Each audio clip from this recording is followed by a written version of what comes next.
There's a specific moment this video is about, and you may have had it recently. You are in a conversation with someone you have known for years, a friend, a colleague, someone who has a settled and familiar sense of who you are. And they say something entirely ordinary, a reference to something you used to care about, an assumption about what you want, what you are building toward, what kind of man you are, and you hear it, and you respond correctly. And the conversation continues. But somewhere underneath the response, something in you registers a quiet and slightly disorienting distance. Not disagreement, exactly. Something more unsettling. The version of you they are talking to feels like someone you remember being, someone you can still perform fluently, but no longer someone you inhabit all the way down. You drive home afterward, and the silence in the car is different from what it used to be.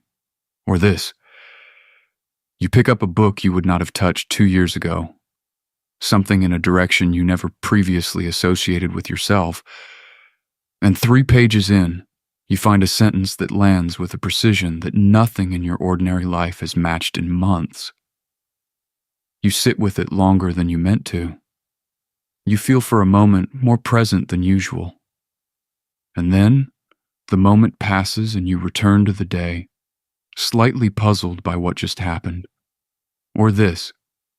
You give an answer in a conversation, to a question about what you want, what matters to you, where you are trying to go, and the answer surprises you before it surprises anyone else. It came from somewhere you did not consciously send it from, and you spend the next hour quietly sitting with the fact that you are not entirely sure who said it. These moments are not random. They are not symptoms of stress or signals of impending breakdown. They are, in the most precise psychological sense available, the first legible communications of a process that has been building in you longer than you probably realize. You feel different because something in you is becoming different, and that something has a name, a mechanism, and, once understood, a trajectory that changes the relationship a man has with his own transformation entirely. What is happening to you is called individuation. And the fact that it feels this strange, this disorienting, this simultaneously like expansion and loss, that is not evidence that something is wrong with it. That is evidence that it is real. To understand what is happening requires one distinction, clearly made, because without it, nothing else lands correctly. Carl Jung spent his life insisting on the difference between the ego and the self, and he meant something very specific by both terms, not the vague self-concept language that has since diluted them into near uselessness. The ego is the center of conscious identity. It is what you mean when you say I. It is the organizing structure that gives your experience continuity across time, that remembers what you value, maintains a coherent narrative about who you are, and presents you to the world with enough consistency that relationships and commitments are possible. The ego is not a problem. It is a necessary structure. A man without a functioning ego is not free. He is fragmented, but the ego is not the whole of you. Beneath the ego, and this is the proposition that changes everything, there is a larger organizing principle that Jung called the self. Not the self in the everyday sense. The self is a technical designation for the totality of the psyche. Everything you are, including what you have never consciously accessed. The full depth of your potential, your unlived capacities, your genuine values before they were shaped by the specific human environment that formed you. The self is not mystical. It is simply larger than the ego, older than the ego, and, crucially, not accountable to the ego's preferences. For most of a man's early life, the ego and the self exist in workable, if unexamined, proximity. The ego builds, it achieves, it constructs an identity that functions, that earns recognition, sustains relationships, produces results the man can point to as evidence of a life going in a direction. And the self, during this period, does not press too hard against the edges of what the ego has constructed. The gap between them is real but manageable. The man can live inside his identity without being regularly confronted by everything his identity is not. Then something shifts. Not always through catastrophe, often through precisely the kind of ordinary, undramatic sequence you have been experiencing. The ego's architecture, the identity that has served him faithfully, begins to be insufficient to contain what the self is becoming. The gap between the conscious structure and the deeper totality grows until it cannot be managed quietly anymore. And the self, which has its own intelligence and its own schedule, begins to press. This pressing is what you are feeling. Not the flat withdrawal of energy from a life that no longer matters. That is a different passage, addressed elsewhere. What you are feeling is more charged than that, and more disorienting precisely because of the charge. You are not empty. You are full of something you cannot yet identify, something that doesn't map onto the existing coordinates of your self-understanding, something that makes the familiar feel slightly foreign and the unfamiliar carry an unexpected resonance. The ego's response to this is not welcome. And this is where the specific quality of your current experience, the oscillation, the confusion, the simultaneous pull in two directions, begins to make psychological sense. The ego was built to maintain coherence. That is its function. It organizes, stabilizes, sustains narrative continuity across time. And in the face of the self's emerging pressure, it does what it was always built to do. It holds. It insists on the established identity. It interprets what is pressing through as instability rather than as signal. The man finds himself simultaneously drawn toward what he is becoming and loyal to what he has been. Not at separate moments, but coexisting, sometimes within the space of a single morning, feeling entirely like himself, then an hour later feeling like a stranger to the version of himself he was an hour ago. This is not confusion. This is the ego encountering something it cannot fully contain and doing the only thing it knows how to do in that situation. It is also, Jung would insist, not a problem to be solved. It is a tension to be inhabited. And what happens inside that tension, if a man can sustain it without forcing it to resolve prematurely, is the most important psychological movement of his adult life. Jung gave a name to what he believed was the psyche's most sophisticated capacity, and it is the concept this entire passage hinges on. He called it the transcendent function. He did not mean transcendence in any elevated or spiritual sense. He meant something precise and almost architectural. The transcendent function is the psyche's innate capacity to hold two opposing forces, the ego, pulling toward the familiar, and the self pulling toward the emerging, without collapsing into either one. To maintain the tension, consciously and sometimes painfully, long enough for something else to form. Something that was not available on either side of the opposition. Something that cannot be reached by choosing the old or declaring the new, but only by remaining in the difficulty between them until the difficulty itself produces a third thing. Not a compromise, a synthesis. And the distinction matters enormously.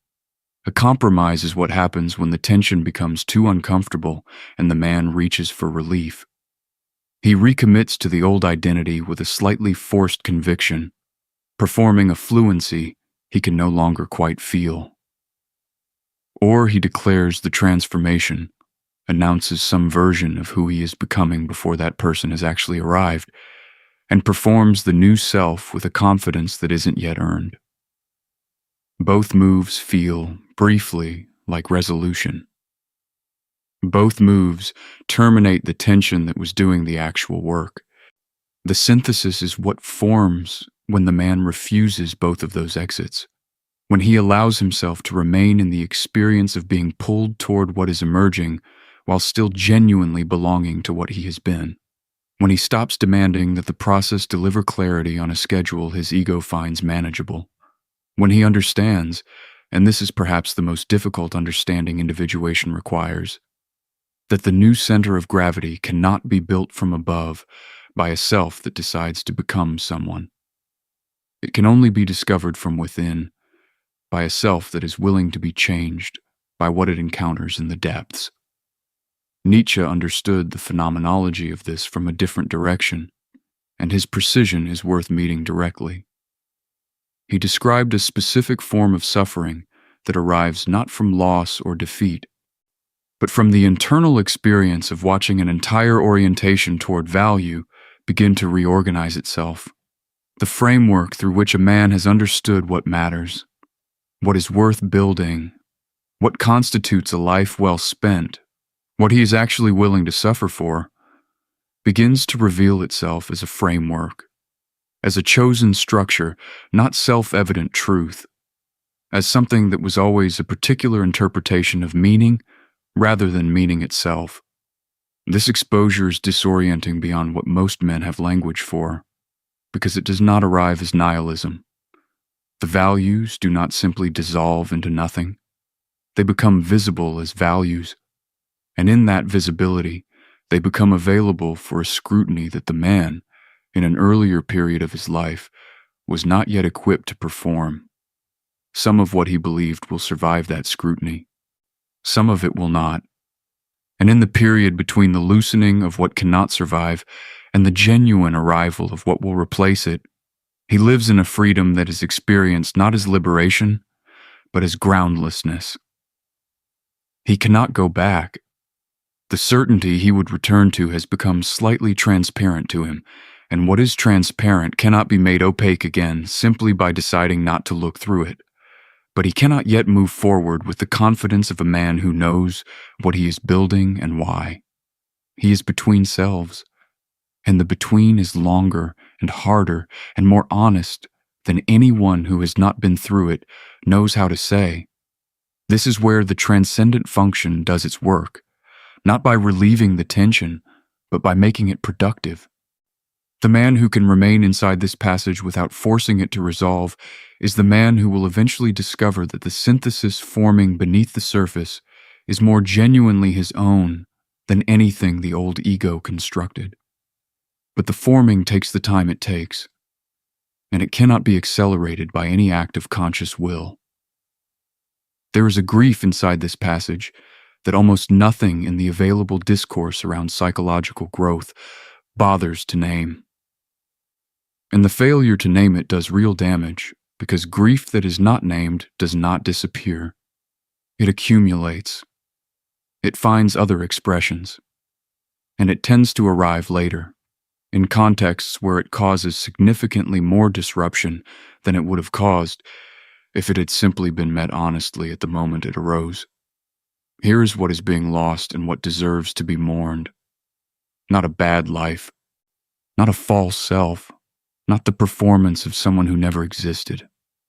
What is passing is a version of you that was genuinely real, that organized your experience with real intelligence, that built things that mattered, that sustained commitments that required actual courage.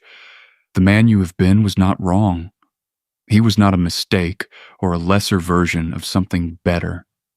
He was the most honest answer available to you at an earlier psychological age. And now the psyche, in its non-negotiable movement toward wholeness, has quietly outgrown him. What does a man actually mourn in this passage, if he allows himself to stay in it? He mourns the certainty, the fluency of knowing, without significant interrogation, what he was building and why it mattered. There is a specific comfort in that fluency that is only visible in retrospect, when it has already begun to loosen. The ease of inhabiting an identity that fit, that made sense, that oriented the day towards something that felt sufficiently real. That ease is gone, and its absence is felt as a kind of persistent, low-grade disorientation that does not resolve with a good night's sleep or a productive week. He mourns the ease of certain relationships. The people who knew him inside the old framework who had a settled and accurate sense of who he was, who related to him from a position of genuine familiarity, now encounter, without either party fully understanding why, small mismatches. He cannot be met in quite the same place he used to occupy because he is no longer fully there. And the relationships that were organized around that place require a renegotiation that he does not yet have language for. He mourns.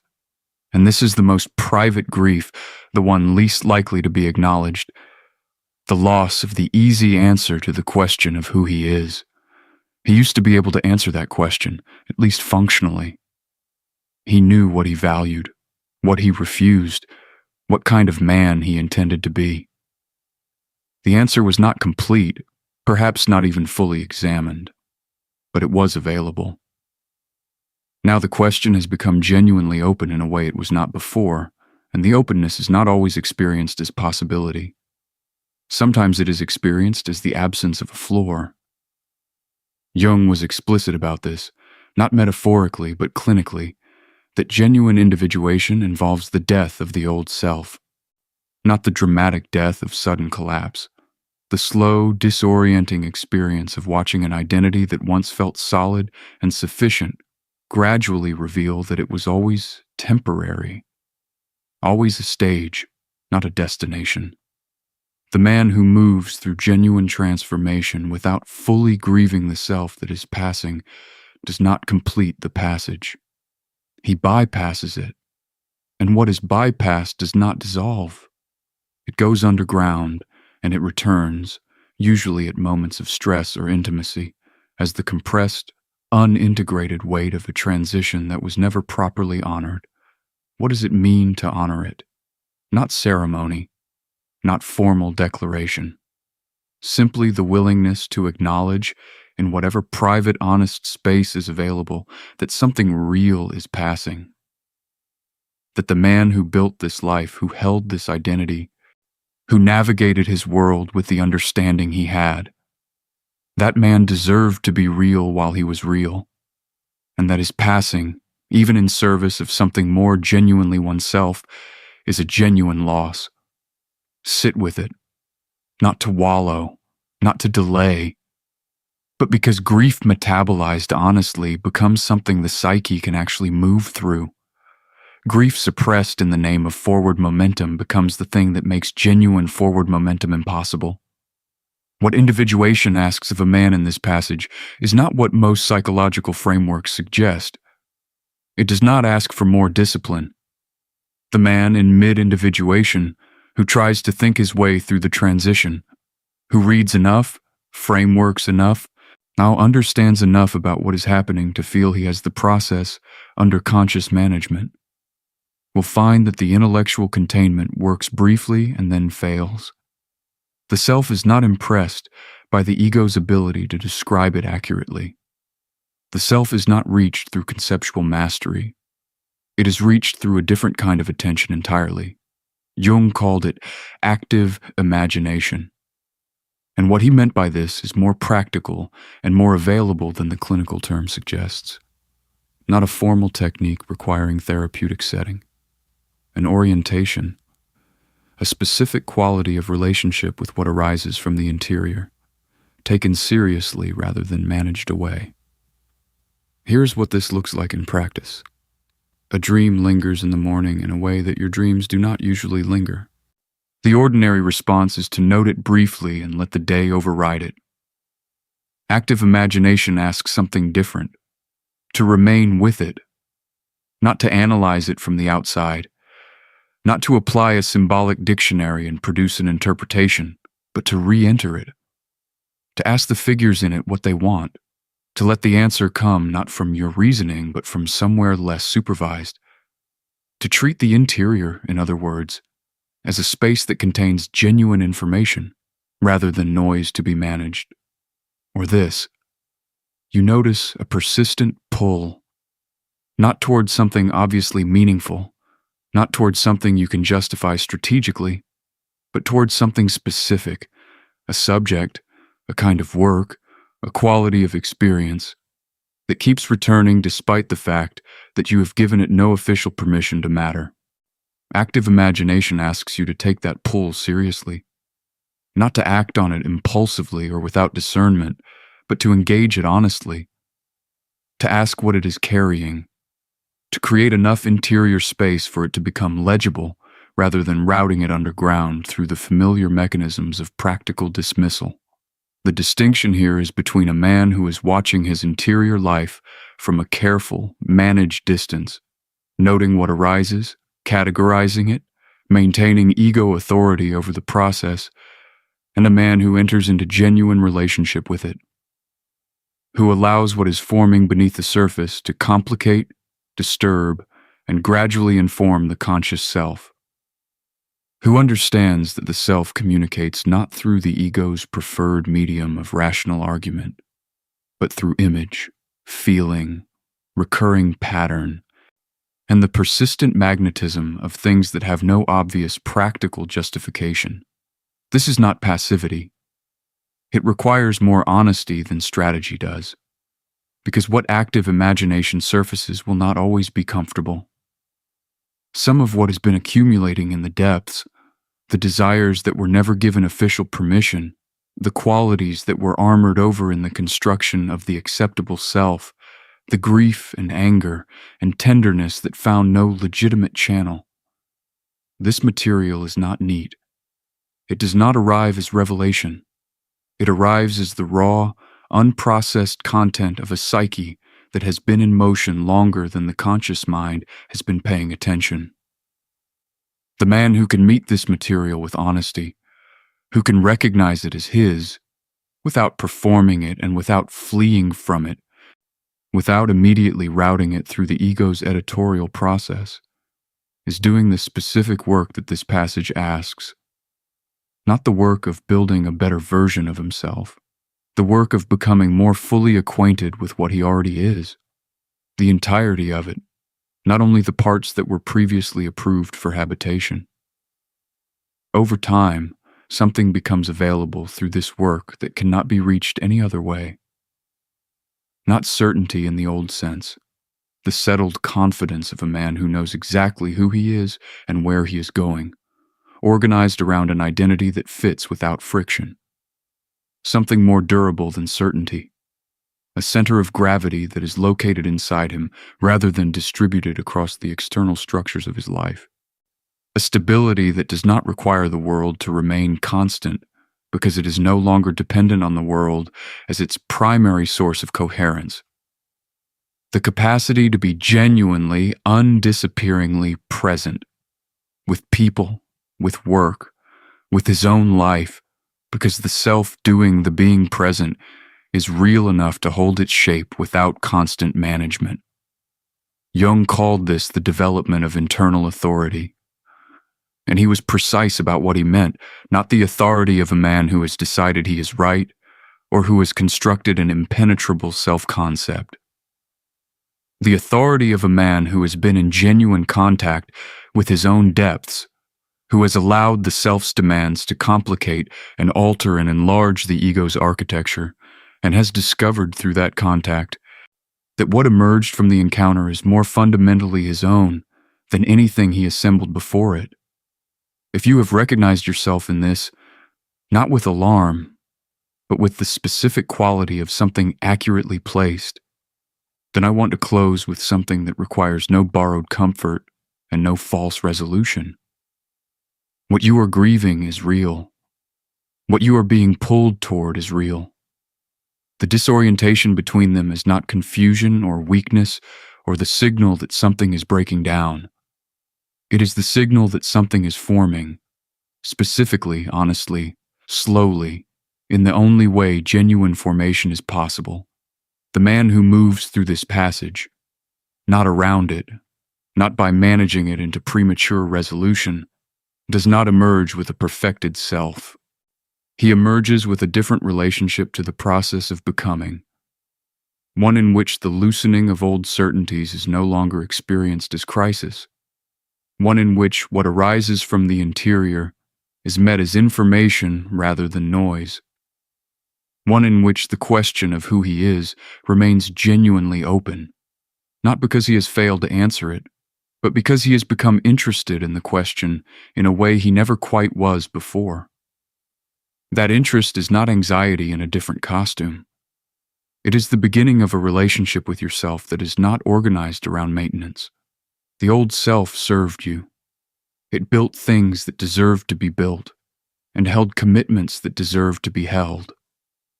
Let it be honored for that, rather than hurried through its passing. What is arriving has not arrived yet. What is forming in the tension between who you have been and who you are becoming cannot be seen clearly from where you are standing. But it is forming. That is what the strangeness means. That is what the inexplicable pulls mean. That is what the sentence that landed too accurately, the answer that surprised you before it surprised anyone else, the quiet interior distance from a version of yourself you can still perform, but can no longer fully inhabit. That is what all of it means. Not ending, becoming. The question the silence is asking is not whether you are capable of surviving this. It is whether you are willing to take it seriously.